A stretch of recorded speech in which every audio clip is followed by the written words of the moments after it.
بسم اللہ الرحمن الرحیم۔ یہ سورہ المائدہ کی 3 فیصلہ کن آیات ہیں۔ اعوذ باللہ من الشیطان الرجیم، بسم اللہ الرحمن الرحیم۔ ومن لم يحکم بما انزل اللہ فاولئک هم الکافرون۔ یہ 44 نمبر آیت ہے، اور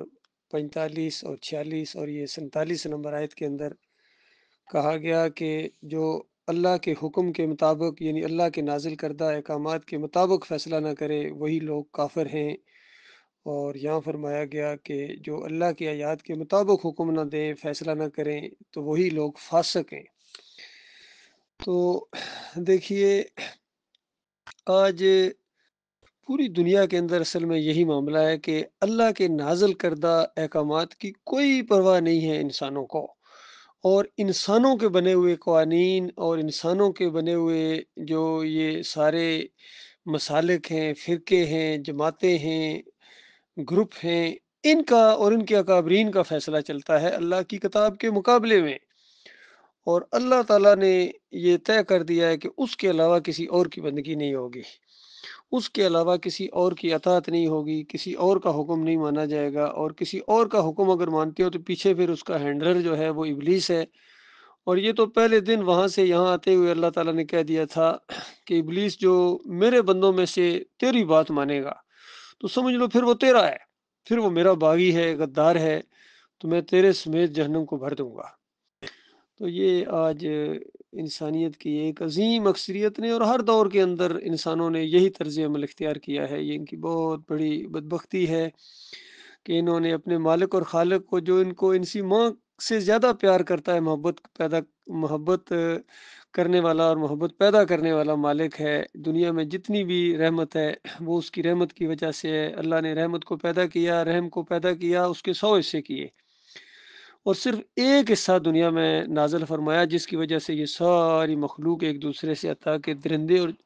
یہ جو جانور ہیں یہ بھی ایک دوسرے سے جو محبت کرتے ہیں، خاص کر اپنے بچوں سے، یہ اس ایک رحمت کا حصہ ہے۔ 99 حصے اللہ نے اپنے پاس رکھے ہیں اور ان کو ابھی تک چھیڑا بھی نہیں گیا ہے، اور قیامت کے دن اس ایک حصے کو بھی اوپر اٹھایا جائے گا، اور پوری کی پوری رحمت اللہ تعالیٰ مومنوں کے اوپر یعنی ماننے والوں کے اوپر، فرما برداروں کے اوپر نچھاور کر دے گا، جو اللہ کا حکم مانے، اللہ کی کتاب کے مطابق فیصلے کریں، ان کے لیے اللہ تعالیٰ نے یہ ساری کی ساری رحمت رکھی ہوئی ہے۔ باقی کافروں اور مشرکوں کو جہنم کی آگ کے اندر دھکیل دیا جائے گا۔ آج چاہے دنیا میں دندنا رہے ہیں، یہ یہودی ہوں، عیسائی ہوں، سکھ ہوں، ہندو ہوں، جتنے بھی مذاہب دنیا کے اندر پائے جاتے ہیں، یہ چائنیز ہوں، دیری ہوں، رشینز ہوں، جتنے بھی آج ان کا بڑا سکہ چلتا ہے اور طوطی بولتا ہے، لیکن قیامت کے دن ان سب کو گھٹنے پر گرا دیا جائے گا، اور ساری کی ساری ان کی بدماشیاں نکل جائیں گی، اور ان کے جتنے معبود ہیں جن کو یہ پوج رہے ہیں، چاہے یہ گائے ہو ان کی وہ جو بنی ہوتی ہے خاص انداز سے، یا گھوڑے کی پوجا کرنے والے، یا مزاروں کی پوجا کرنے والے، مورتیوں کی پوجا کرنے والے، مندروں کے اندر یہ جو رکھی ہوئی ہوتی ہیں انہوں نے مورتیاں، ان کی پوجا کرنے والے ہوں، یا یہ درباروں کے اندر ان کے ہمارے مسلمانوں کے یہ جو مزار ہیں، یہ گنبد ہیں، پیلے ہوں، نیلے ہوں، ہرے ہوں، جو بھی ہوں، جس بھی رنگ کے ہوں، یہ سارے کے سارے وہاں جہنم کی آگ کا ایندھن بنیں گے۔ اور آج یہ جو مساجد کے اندر جس طریقے سے شرک کرتے ہیں، شرک کرنے والی جو مساجد ہیں وہ اللہ کی مساجد نہیں ہیں۔ مساجد تو وہ ہوتی ہیں جہاں اللہ کی بندگی کی جائے، اور جہاں شرک کیا جائے، چاہے ایک شرک ہو چاہے 1000 شرک ہوں، یہ ان کی عبادت گاہیں ہیں۔ تو ان سمیت ساری کے ساری یہ ساری چیزیں ان کی جن کی پوجا پاٹ ہو رہی ہے، یہ جہنم کا ایندھن بنیں گی، اور ان مشرکین کو وہاں اور ان کو آگ لگے گی۔ ان کے اکابرین، ان کے پیر سارے کے سارے، مولوی سارے کے سارے، فرقے سارے کے سارے، جتنے ان کے بانی ہیں، یہ سارے کے سارے جب جہنم کی آگ کا ایندھن بنیں گے تو اس وقت اندازہ لگائیے ان کے اوپر کیا بیتے گی۔ ان کی سیری اس طرح ہو جائے گی جس طرح بنی ہوئی سیری ہوتی ہے، یہاں کبھی دیکھا ہو کس طرح وہ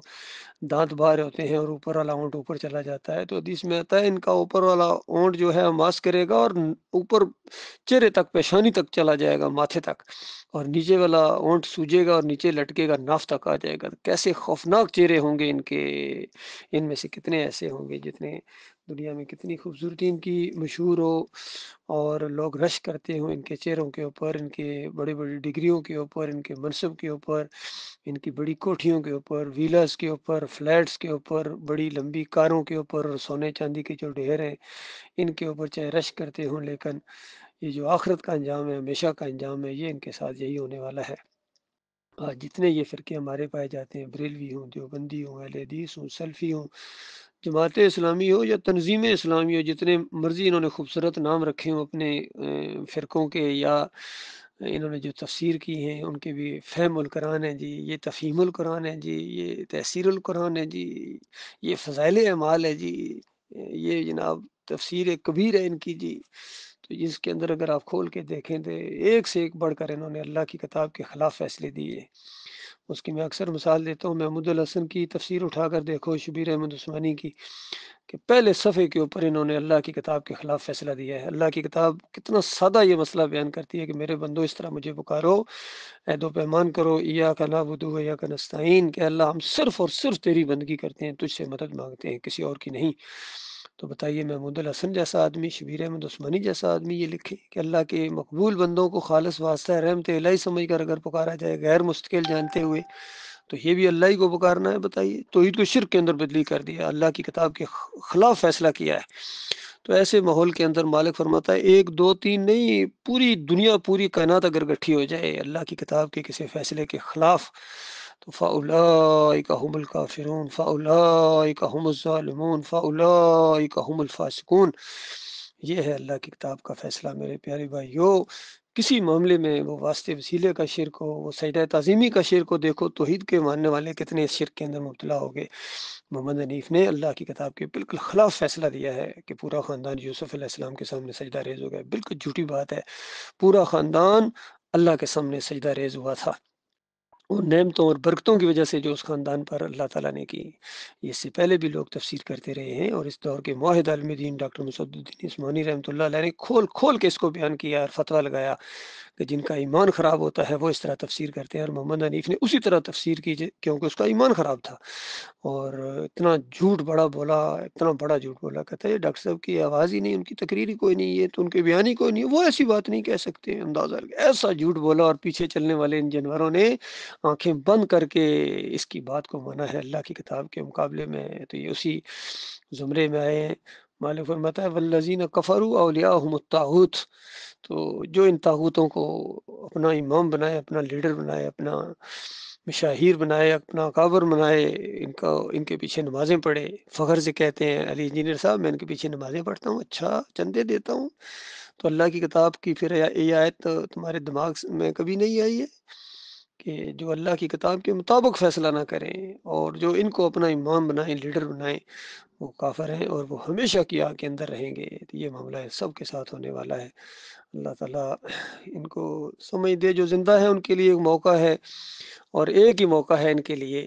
دو چوائس میں سے ایک چوائس ان کو لازمی کرنی ہے، یا تو ہمیشہ کی آگ کے اندر ان کے ساتھ رہیں، یہ ہے ڈاکٹر عبداللہ عمر دورانی ہوں یا جتنے یہ سارے ہیں، قاری خلیل الرحمان ہوں، یا ہمت کر کے توبہ استغفار کریں، معافی مانگے کہ غلطی ہوگی کہہ دیں، اور ان کے بڑے سے بھی غلطی ہوئی ہے، آپ اللہ اور اللہ کے رسول کے ماننے والے بن جائیں، اور ان کی بات نہ مانیں، کیا جاتا ہے کہہ دو اس کا کفر کرو، جہاں ہزاروں طاغوتوں کا کفر کیا ہے تو ایک طاغوت کا کفر کرتے ہوئے کیا پریشانی ہوتی ہے؟ ہمیشہ کی آگ میں رہنا تمہیں زیادہ اچھا لگے گا؟ تو یہ معاملہ ہے ان کا اللہ کے بندو، ہم تو بالکل اللہ کی کتاب کے مطابق ہمارا ایمان ہے، عقیدہ ہے، اور کسی کی پرواہ نہیں کرتے ہیں، کسی پر چوٹ لگے کوئی ناراض ہو، اور کوئی ایک ہاتھ بھی ہم یعنی ساتھ دینے کے لیے، یا ایک زبان بھی ہم آواز نہ ہو، پھر بھی یہی حق ہے، پھر بھی اللہ کی کتاب کو آگے رکھا جائے گا۔ جینا مرنا اٹھنا بیٹھنا سب اللہ کی رضا کے لیے، توحید کے لیے، ہر بیان اللہ کی رضا کے لیے، توحید کے لیے، ہر طریقے سے جو بھی دعوت تبلیغ کی جائے گی انشاءاللہ یہ خالص اللہ کی رضا کے لیے ہوگا۔ اللہ تعالیٰ جم جانے کی توفیق عطا فرمائے۔